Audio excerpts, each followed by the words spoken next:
안녕하세요. 미술치료사 아롱입니다. 포스트 코로나 시대, 위드 코로나 시대, 코로나로 인해서 다양한 이야기들이 생겨나고 있는데요. 저희가 1학기 때 했었던 온라인 집단 예술치료와 2학기를 맞이해서 어떤 부분들이 달라졌는지, 그리고 어떤 경험들을 더 하게 됐는지 함께 이야기를 나누기 위해서 두 선생님을 모셔봤습니다.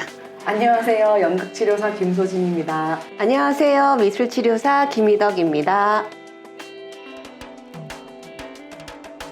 우리 1학기 때 만났을 때는 되게 안쓰러운 상황들이었어요. 현황이 어떠신가요? 라고 여쭤봤을 때 지금 다 쉬고 있습니다. 일을 못하고 있어요. 라고 이야기를 했는데 지금은 조금 달라진 것 같아요. 저 같은 경우에는 집단의 규모가 좀 줄어들었고 개인 예술 치료도 다시 좀 시작을 하게 됐거든요. 지금은 사실 하긴 하는데 소규모로 하고 각자의 그 자리를 지키면서 해서 어떤 원래 했었던 연극치료랑은 좀 다르게 진행되고 있고요. 다른 외부 기관에서도 줌을 이용해서 이제 온라인 치료들이 조금씩 더 늘어나고 있는 추세. 최근 들어서 이제 기관에서 의뢰가 돼서 초등학교 비대면 상담도 하고 있고요. 그리고 지역아동센터에 이제 나가서 하는 일도 하고 있어요.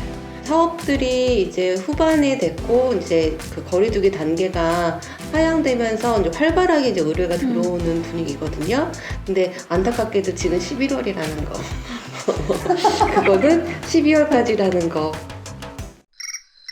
그래서 1학기 온라인 집단 예술치료 그리고 2학기 온라인 집단 예술치료 어떤 변화나 차이가 있게 느껴지시나요? 사회적 분위기가 1학기랑 2학기랑 좀 달라졌잖아요. 그러니까 1학기 때는 그 아이들하고 서로 만나지 못해서 고립되어 있는 것 때문에 이제 외롭거나 단절감을 느낀다거나 이런 것들이 컸다면 2학기 친구들은 불규칙한 생활, 그러니까 온라인과 오프라인을 병행하다 보니까 학교에 가는 날과 안 가는 날도 헷갈리고, 그리고 교시, 몇 교시부터 몇 교시까지 뭐가 있는지 체크가 안 되는 친구들은 좀 혼란스러워하는 경우도 있고요. 그러니까 온라인 수업에 대한 생각들도 이제 아이들이 조금 알아가는 것 같아요.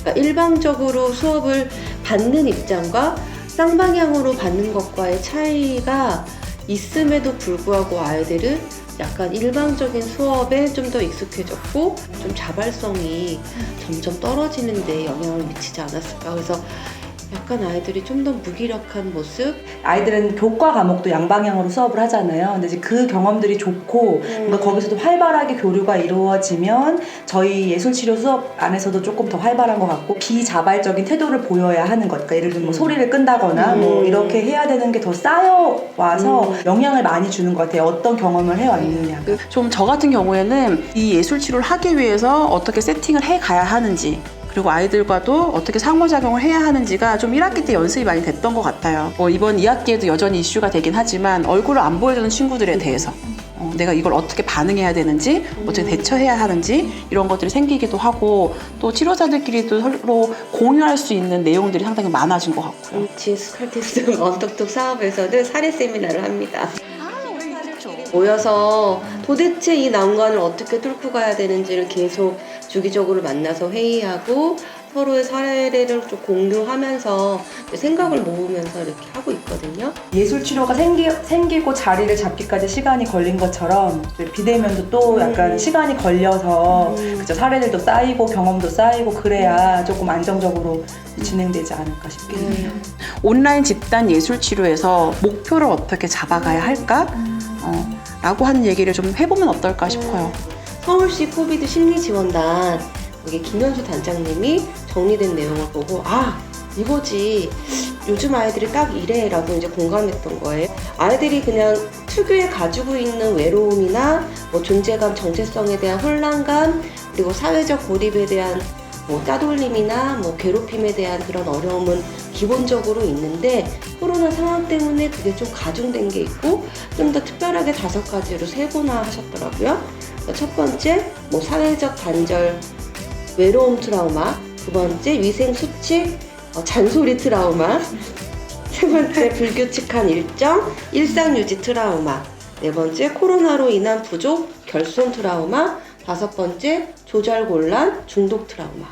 근데 사회적 단절, 외로움 트라우마 부분에 있어서 특히 1학기 때 이 아이들이 제일 어려움을 겪었던 부분이 이거예요. 그러니까 각자 집 안에서 친구들과 만나지 못하고 내가 여기서 뭘 하고 있지? 나는 어떤 존재인지 굉장히 혼란스러워했던 거, 그런 것들 때문에 저희가 1학기 때는 아이들이 나를 좀 소개하고 내가 어떤 사람인지 스스로 이게 이름을 붙여보고, 그리고 뭔가 활동 과정 안에서 자기의 강점을 좀 발견하는 수업을 좀 했던 것 같아요. 뭐 세 번째 불규칙한 일정 일상 유지 트라우마는 최근에 좀 많이 크게 느껴진 게, 확실히 그 2학기 일정이 불규칙했잖아요. 환경의 변화가 많은데 이때 아이들은 좀 더 불규칙한 생활 때문에 자발적인 모습들을 더 잃어가는 것 같고, 코로나로 인한 부족 결손 트라우마는 놀기만 한다는 비난 있잖아요. 너 아직도 핸드폰에 언제까지 그거만 하고 있을 거야? 네가 한 게 뭐 있어? 이런 얘기들을 이제 많이 듣다 보니까 제대로 내가 한 게 없다, 나는 배운 게 없다, 이런 마음 때문에 공허하고 불안하고, 그 집단의 어떤 친구는 내가 요즘 뭘 하고 있는지 모르겠어요 라고 얘기했을 때, 어린 아이들이 벌써 그걸 겪는다고 하니까 너무 안타까워서 소소한 만족감을 줘야겠다. 아이들이랑 같이 협동 작업하면서 뭐 성취감을 느낄 수 있는 거니까 그 온라인 수업 안에서 그런 경험들 좀 하게끔 도와줬던 것 같아요. 1학기에는 특히 서로 간의 연결점을 찾는 거. 나 혼자가 아니야. 우리가 지금 못 만나고 있지만 같은 반 친구들이야. 지금 이 상황에서 겪고 있는 감정이나 피로감들은 나만 느끼는 게 아니라 서로가 이렇게 느끼고 있어 라고 하는 그런 유대적인 경험을 했다면, 지금 2학기에서는 저는 약간 협업? 이라고 하는 거를 목표로 좀 가져가고 있어요. 나 혼자만의 노력이 아닌 우리 모두가 함께 노력을 했을 때, 그리고 내가 저 친구를 받아들였을 때, 또 내가 나를 좀 주장했을 때라고 생길 수 있는 집단 안에서 어떤 상호작용. 우리가 예술치료를 하니까 이게 또 결과물이라는 것도 만들어낼 수 있는 거잖아요. 그걸 통해서 좀 우리 집단을 거리를 두고도 볼 수 있게 되고. 2학기 들어서 협업 작업을 조금 더 이제 우리랑 같이 뭔가 으쌰으쌰 하면서 생기가 생기면 어떨까 생각이 좀 들고요. 희덕쌤이 왜 사례 모임에서 반에 앉는 자리 표시해 보셨다고 해가지고 저도 그걸 한번 해봤었어요. 저희 집단원 중에 2명이 앞뒤로 앉아 있었는데 몰랐었어요. 나 여기야, 나 거기야. 아니야, 너 내 뒤에 아니야. 그러니까 자기 뒤인 게 맞는 거예요. 정말 고개를 돌려서 뒤를 바라보거나 이럴 일이 없으니까 다시 학교 가면 꼭 가서 인사하고 와라 막 미션 내줬는데 진짜 모르더라고, 자기 뒤에 누구 앉아 있는지. 되게 안타까워. 온라인 교실 힐링에서 네. 적용해 보셨던 집단 예술치료의 방법론? 온라인에서 할 수 있는 어떤 상황 설정이나 활동 유도가 가능한 부분이 있어서 제가 최근에 했던 이야기를 활용한 작업을 이제 소개시켜 드리자면, 호랑이 뱃속장치라는 그 이야기가 있어요. 무슨 소금 장소, 무슨 장소가 어떻게 하다가 호랑이 뱃속에서 만난 거예요. 그래서 각자 호랑이 뱃속에 왜 오게 됐는지 꾀를 내서 나간다는 그런 내용인데, 저는 호랑이 뱃속이 코로나 시기 같았어요. 나도 모르게 호랑이 뱃속에 들어와 있는 상황이라고 그냥 상상을 같이 아이들이랑 했거든요. 까만 화면에 동물 소리만 내주고, 온라인에서 가능해요.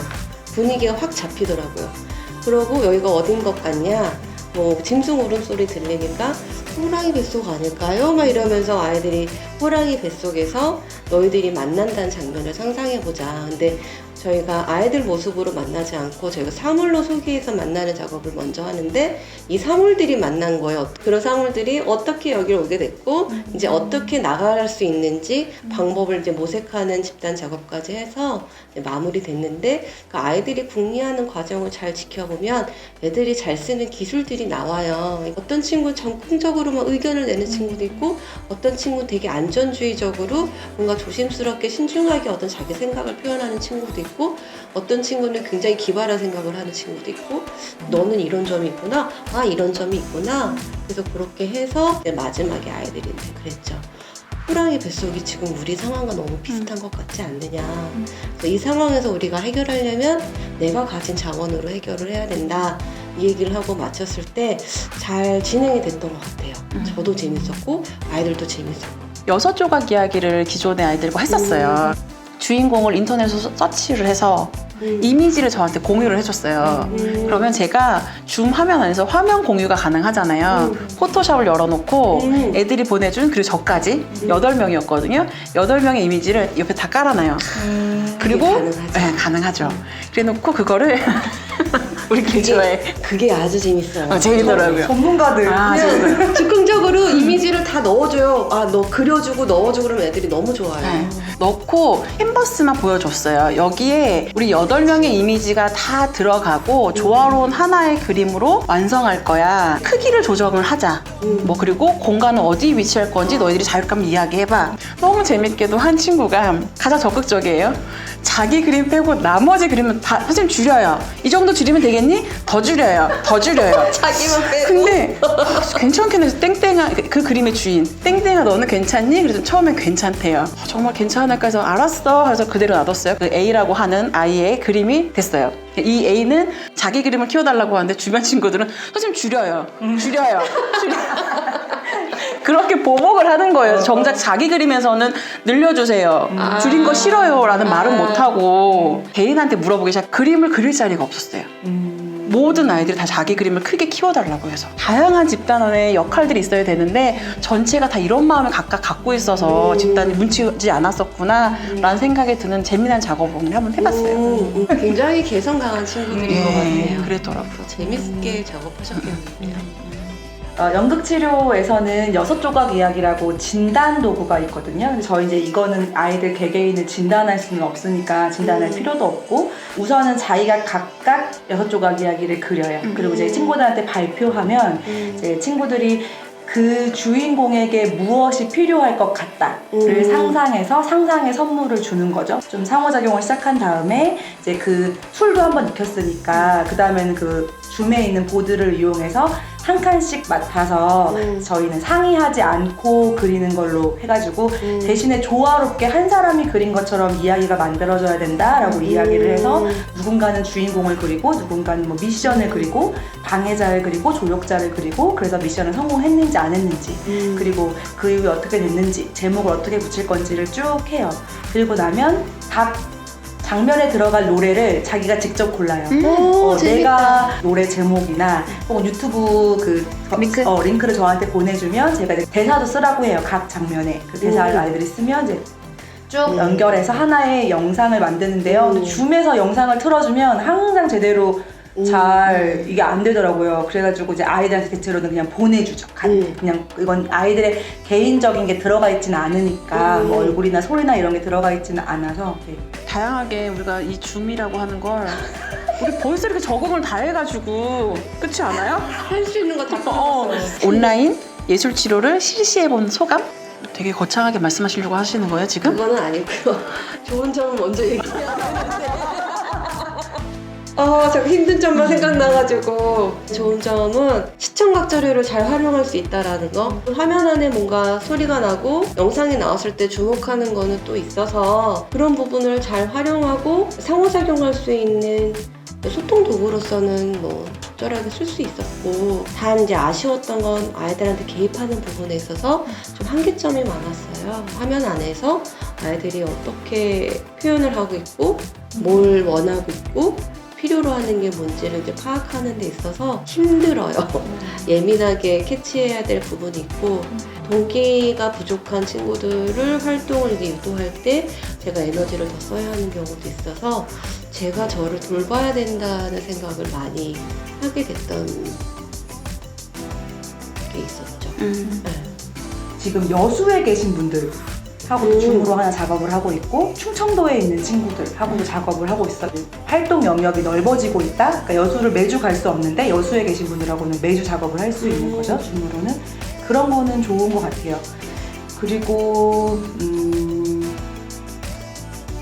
힘든 것만 자꾸 그래서 나 지금 말 다시 해야 되나 지금 이 생각하고 있어요.